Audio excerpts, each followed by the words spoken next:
How can we do that? Mention God's name. Alhamdulillah, subhanallah. Why we are watching? I mean, you're watching a Schwarzenegger movie and everything is blowing up. I mean, okay.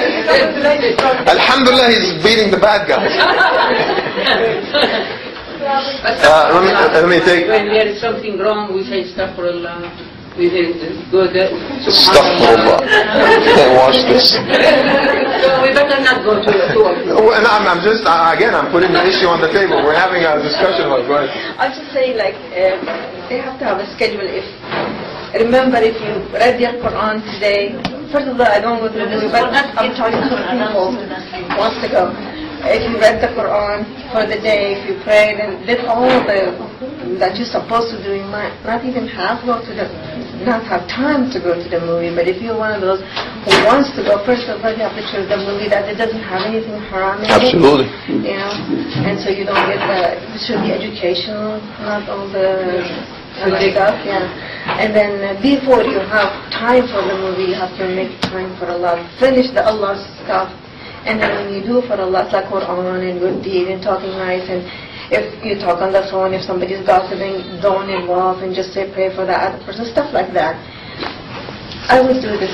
Okay, very good. I think the sister mentioned two extremely important points here. Okay, one of them is you have to do your mandatory acts of worship first. Okay, I want to make sure that my 4 hours are taken care of before I start worrying about the 20 hours. Right? That makes a lot of sense.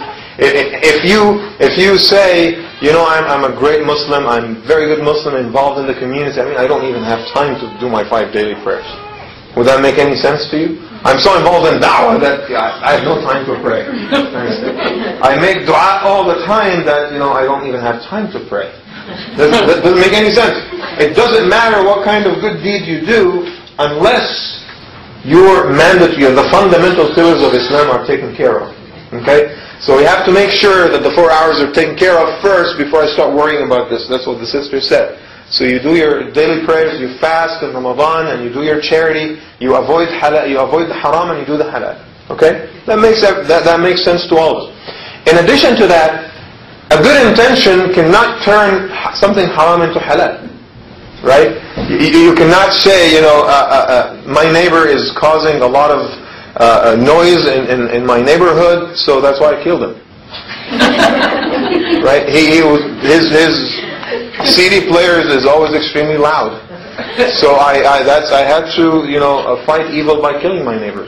Can you get hasana for that? I don't think so. I mean, if it's something that is evil in nature, it stays like that. So Robin Hood, you know, is not going to Jannah if we look at it. You cannot steal from the wealthy to give the poor, and it cannot be justified. If the act is haram, it will never be justified and cannot change just because you have a good intention about it. Ends justify the means doesn't exist in Islam, does it? Alright? So these are two things very important that sisters mentioned.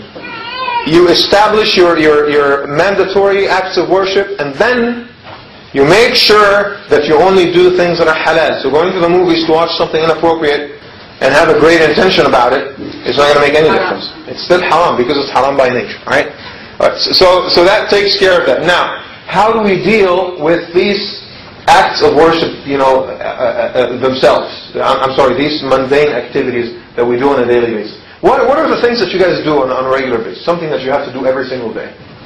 You know what I do every morning? Mm-hmm. When I pray Fajr, I read every day. I أختم القرآن يعني مرة بعد مرة. So every day I read one surah. Then I decided to make a guide for my kids, grandkids, that every day I pick one ayah and I write a small, you know, explanation for that ayah. You know, opposition. And so that I will make it a small notebook for them and remind them, you worshipper need to do so and so, so and so and so, and always remember this ayah in surah so and so. So that is okay. That is one of that's absolutely great. It takes me 2 2 hours. How many of you do this on a daily basis? Yes, Sister? I do that. I do a very mundane thing a couple of times a day, and I take care of some large farm animals, a couple of horses, and how do I make that an act of worship? Because I have to clean up manure, I have to brush, I have to do, touch horse body parts that need cleaning occasionally, so that's a very mundane. How can you turn that into an act of worship? Let me just collect some more activities. I'm going to put this on the board. This is actually quite interesting. Cleaning manure. Ranch work. I mean, specifically this part of ranch work would be a very interesting display here. What else do you guys do on a daily basis? Just mundane activities. I have a friend who told me she exercised on the treadmill for half an hour or something, but I said, how long? She said, I don't know, but when I start exercising, every day in the morning after the salah, everything, she reads Surah Yasin.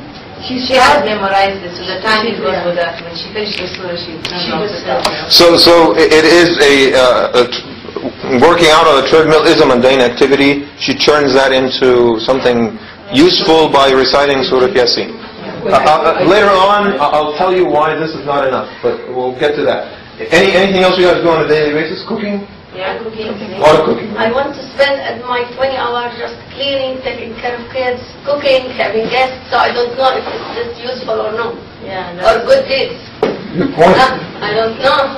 Maybe most of my energy is going for this, we have to make decisions today because you need to go back to your husband and tell him it's not working for me like that. I think you know that. My 20 hours are gone. I need to do something about it. I think you know Umar bin Khattab saying, Al-amal ibadah. I don't think Umar bin Khattab said that, but that meaning is obviously in Islam. We Even the cannot people who dispute. praise because they want to get away of their duties. He told them, no, go and do your job before and then pray. Very good. There was a hand in the back, I think, sister. Mashallah, I found a job in many situations because I don't come very often here, but because I keep busy at work from 9 to 6 or till 7, how is needed. However, mashallah, Islam is against of taking loans with interest from banks and everything. Mashallah, I found a job, but it's for a bank. And more than one brothers and sisters that, they are Muslims from the side that I work, they always tell me that, what am I doing there when I know myself that it's against the religion? Mashallah, it's the only job that I could find with the kids. Is there anything?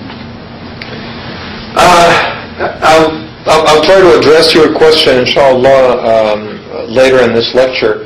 But so I'll answer your question. I don't think the answer will be relevant to this, though. So I'm going to focus on this, and I'll just put work here, because you have to go to work every day. If you do have a job, you got to work. Sister? I know everybody watches TV. Absolutely. Any favorite shows? I try to watch the shows that like halal, but I have to struggle with the husband and kids. Don't watch this. Give me a particular show. Okay, there's a show that my daughter likes a lot. What's the name of it? Everybody Loves Raymond? No, Supernatural. That's a lot of evil. Supernatural. You're supposed to be fighting evil. There's a lot of demons. Stop opera, I can't. Stop. Watching Supernatural. Yeah. What else? No, Salawat. Yeah, and Raymond, and Simpson. My son likes Simpson. I always have Stop opera. This is. Simpsons.